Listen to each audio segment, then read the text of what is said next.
G'day.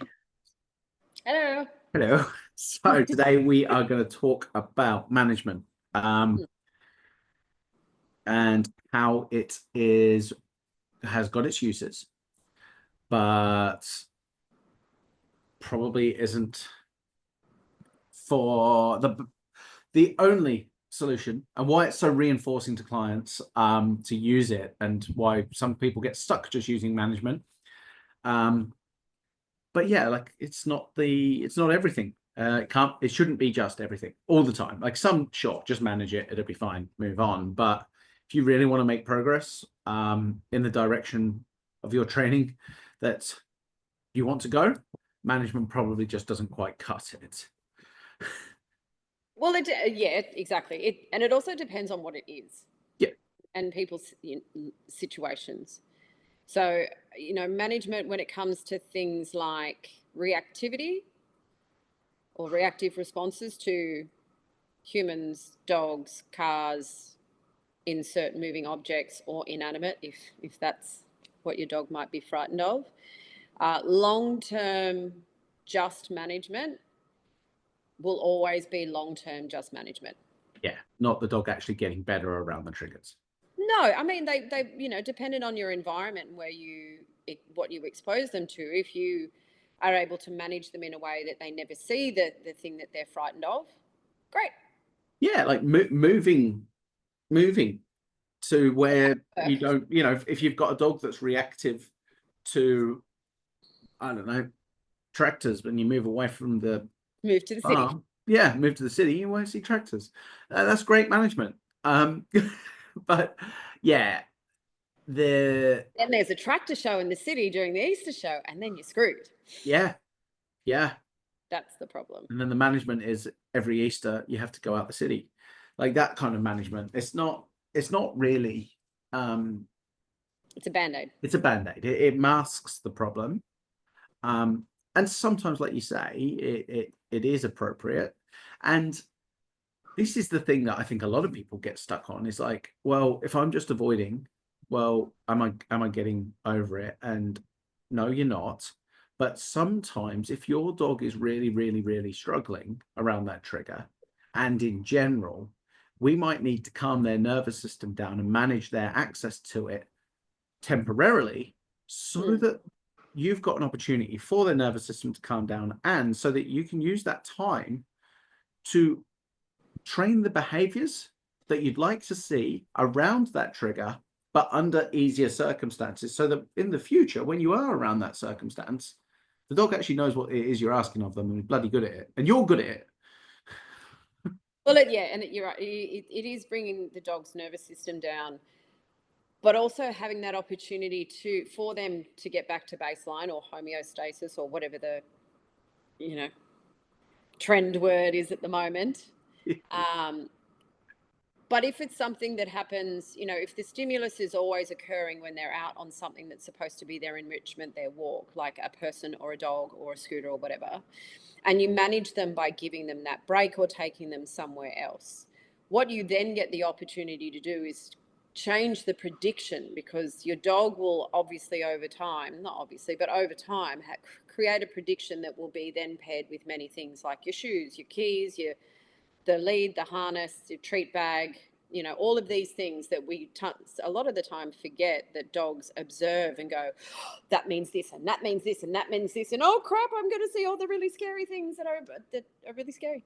Don't know where I was going with that, but you get that opportunity to have the dog come back down and start again and change that prediction, so that the baseline of emotional response that you will have when you leave the house is that of a little bit happier, and their focus might be more on you, not so much in an obedience context, but they will be like, oh, okay, cool, I'm going for a walk with you, and this is about to happen because you're going to make these things happen that are going to be positive and make me happy, if that makes sense. That's me. Great. the Yeah, like management absolutely has its place. Like I don't leave my front door open for my dog to be able to see out, because I know he will bark if I don't manage his environment effectively. Now, sure, if I leave it open and he does bark, I can handle it in that moment. but I've still triggered my dog. I can't control the outside environment, so it will happen. And I'm going to, frankly, get annoyed at my dog. Like, for all the empathy in the world, it's still fucking annoying. So it's like, oh, come on, mate, get inside. Here you go. And I'll go through all the training protocols to stop him barking in that moment. But management prevents him from doing it. And I can get airflow through my house other ways. So we're always managing to some degree, like our dogs. It's when we see clients manage and only manage that can be a problem, because it like somebody that's called us and is going through hell with their dog, whether that's frustration, anger, embarrassment, shame, just really finding it hard and not enjoyable to do the thing with their dog, whatever that is. When we implement management, and management, when done well, is extremely effective, we take that behavior away. It can be really like, oh yes, this is working, I feel so much better. And then the idea of advancing and taking that management down even just a little bit and incrementally, like making it harder for the dog, so that they can develop coping skills and behaviors around the trigger. The very idea of it can be quite confronting and daunting and punishing for the owner. And so we often see them not want to, well, the idea of it, they don't want to do it. They want to do it. Like, you ask them, they're like, yeah, really, yeah, let's get better. And then they don't do it. But I think a lot of the time that's because of their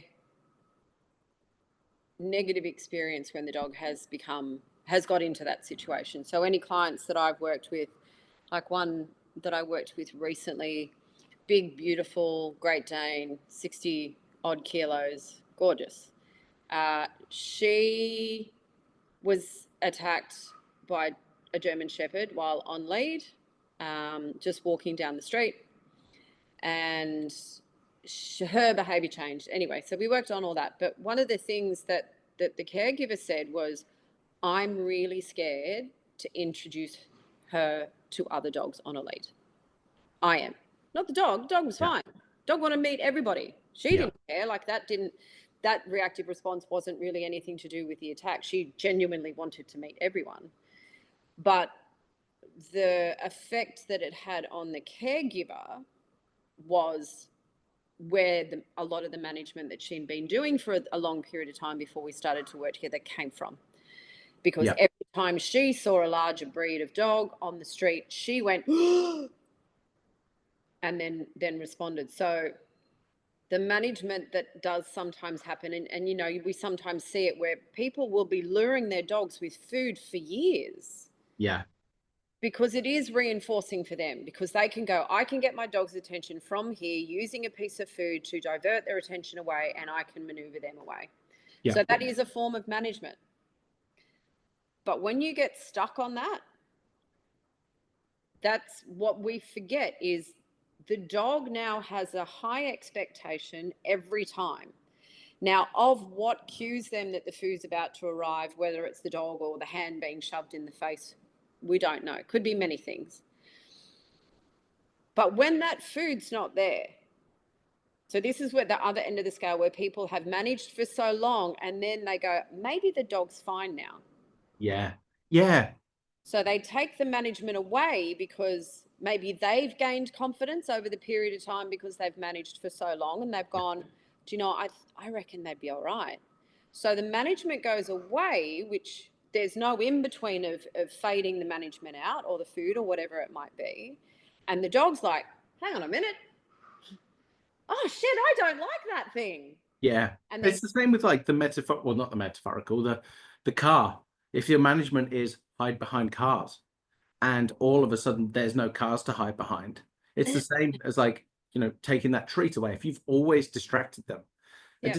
distraction is, it's always great, it's like we say, but it's not training. It's management. And as soon as the distraction is not in place, your dog still hasn't developed the coping skills. And I think I touched on it earlier, you've just touched on it again. And this is where people often need the help. It's knowing what little steps to take, because I think in the average person's head, it's either complete distraction or complete exposure. And there are thousands of steps that we can take in between. Not that we should take every single one of them, and not all of them are appropriate for you and your dog, but knowing which ones to take and what that could look like is where a coach comes in. Well, it's even, yeah, because if you think about any form of training, any form of behavior change, whether it's with a dog or a human or any other animal, every step is approximation to the final goal. Every step is reinforced by the next step. So when we're looking at any behavior change, and it doesn't matter what it is, you know, if you're teaching a dog a new behavior, that's different. You're teaching them a new behavior. You're not changing an old one. So this is where people go, you know, my dog knows sit and drop and stay and all this. That's great. You weren't teaching them, like you were teaching them to do something that they didn't know what to do. Yeah. When you have an animal that has had a long-standing self-reinforced or environmentally reinforced behavior, you're competing with that. You just can't say, that dog over there is really safe and that person is not going to belt the crap out of you. And the dog go, got it, thanks very much. Their emotional, their emotional, their emotions and memory are tied to everything about that particular thing, which is what elicits the behavior.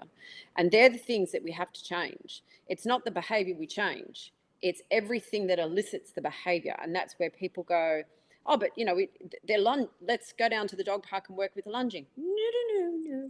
No. We have to change how they feel about it first to change the behavior. Yeah. So when people have that dog that's, you know, exploding at the end of the lead, and we start with, okay, so we're going to do some classical conditioning, let's say. We are going to use food. And they go, oh my God, the dog's paying lots of attention to me. This is wonderful. This is wonderful. The person goes, oh, I can just do this. Yeah. Yeah. Which, yeah, it has, I keep saying it, it's got its place, but that changing the behavior, like changing how the dog feels about the situation is the goal. And because if you create an emotional space for that dog around that trigger that you think is appropriate, then desirable behaviors will come along for the ride. And you don't, yeah, that at that point the behavior has changed. But the emphasis, it wasn't on, all right, make the dog do, and that's the word, isn't it? Like, don't make the dog do anything, right? Like, see if the dog can. Well, if you know, I mean, I think I've been thinking about, you know, stray dogs and wild dogs a lot. I think since I went to Fiji, and just watching them, how beautifully they navigate their space. Like, they're not going around killing each other. They're not. Yeah, obviously there would be some dogs that weren't road smart that would probably get hit by cars, but we rode past heaps of them. They would hear the scooter and they'd be, I'm getting off. They didn't run out in front of it, they came off the road. And so if you think about how many things they will experience, and obviously some of that I'm going to assume is passed down through genetics, and they watch their parents and whatnot. So they have that ability to experience it that then ties to those certain, you know, you hear that sound, it makes me worried, so then I go away. Yeah. Let's avoid. And I can safely avoid. That's very reinforcing. So they have that capacity to do that. The dogs we have, we're breeding that out of them. So And handling it out of them as well. Yeah, we are. We're shoving food in their face. We're shoving toys in their faces. We're correcting them. We're doing all of these. We're taking that ability away for them to experience in the moment, see how they feel about it, and then perform a behavior that makes them feel safe or gives them relief. So for us to change these behaviors, we have to change the emotional response through their experience by setting them up in environments where they can do so without the consistent interruption from us or other things, which is hard. So that is, again, why people will go, I don't have the time, I don't have the space to do that. I live in a very urban environment, like, living in Sydney, where all those big blocks of units are all dog friendly, which is wonderful, but you've got hundreds and hundreds of dogs that are just like, oh my God, I didn't know I was living in a dance party. So their ability to really give themselves a moment to experience that gets lost. So the humans are going, I just have to manage this. If I manage it, I can at least take the dog out and the dog can get some of their needs met. Yeah. Yeah. It's tricky because, like, in that modern world, we do have to manage it. That's like, it's the law, but it's knowing when to step in, how to step in, and also, but big ones, when to step back and let them be dogs. And every single case, every single dog, every single situation is slightly different. But that is part of our responsibility when we bring a dog into our lives, to go, right, I'm taking this on. And that doesn't mean you have to get it right every time. Fuck, I don't. But None of us do, mate. no, exactly. It's when we find ourselves constantly relying on over management, then we're probably carrying as much stress as our dogs. And that's when I'm like, yeah, guys, you need some support, because nobody in this situation is at homeostasis, It's an emotional contagion, right? The Yeah. dog's stressed out, the humans are stressed out, everyone in the neighborhood is stressed out because they know that this particular dog. Like, I've worked with clients where, they're like, oh, we really don't like walking around the neighborhood because everybody knows our dog. Mm, And when they see our dog, people cross the road, or they pick their dogs up, and and that's really stressful for the yeah, caregivers as well. So they're carrying all of that every time it comes round to just walking the dog. yeah. So you can see why. And It's so, management, and this is something that is really true, and it has varying consequences according to the severity of the situation. But management always fails. eventually. At some point, management will fail, and then you've got to be prepared for that. You've got to have plan A, plan B in place, potentially plan C and D. But your management at some point will fail. There won't be that car to hide behind. There will be an open door, and that dog will bark. What training are we doing to actually help the dog in those moments and prepare the dog for those moments? Well, I think, with management failing, I think that rings true a lot in cases like multi-dog households when they don't get on, That's yeah, resource guarding, yeah, just feed the dog outside. Well, maybe sometimes someone might drop a piece of food, or maybe, they have a child and the child becomes a toddler and the toddler is able to open the door. All those sorts of things. Like, it's managed until it's not. yeah. And you hear of those stories with people with multi-dog households where, this dog doesn't like this one. I did have a call with somebody that I didn't actually end up seeing, and he had 3 dogs, um, a male and 2 females, a Staffy, a Cairn Corso, and a Mastiff, I think. 3 Yeah. full-on dogs. 2 females hadn't gotten on for 3 years. Oof. He'd managed it for 3 years. One dog lives outside. Now, they now have a child. Hmm.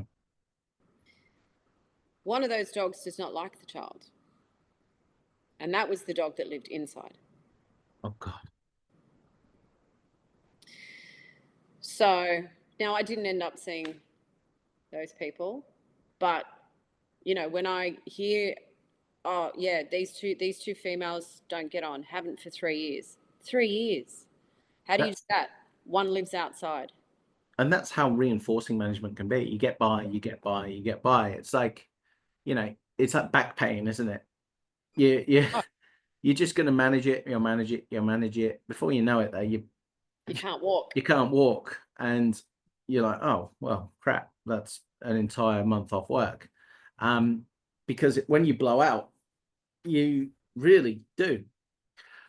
But I Yeah, mean, humans are very good at doing that. I mean, how many times have you seen? I've done it myself. When you hear something's wrong with your car, and you're like, "Yeah, I'll take it. I'll take it in. I'll take it in and take it in," and then you know, then it shits itself, and then you've got to get it towed, and then you're without a car, and you need a hire car, and all these things.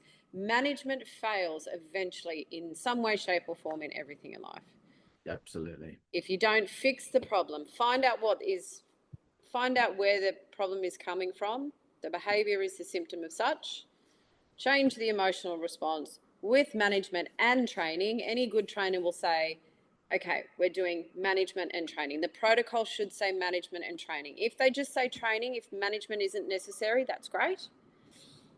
If it just says manage and avoid, you should avoid that particular trainer because eventually shit's going to happen.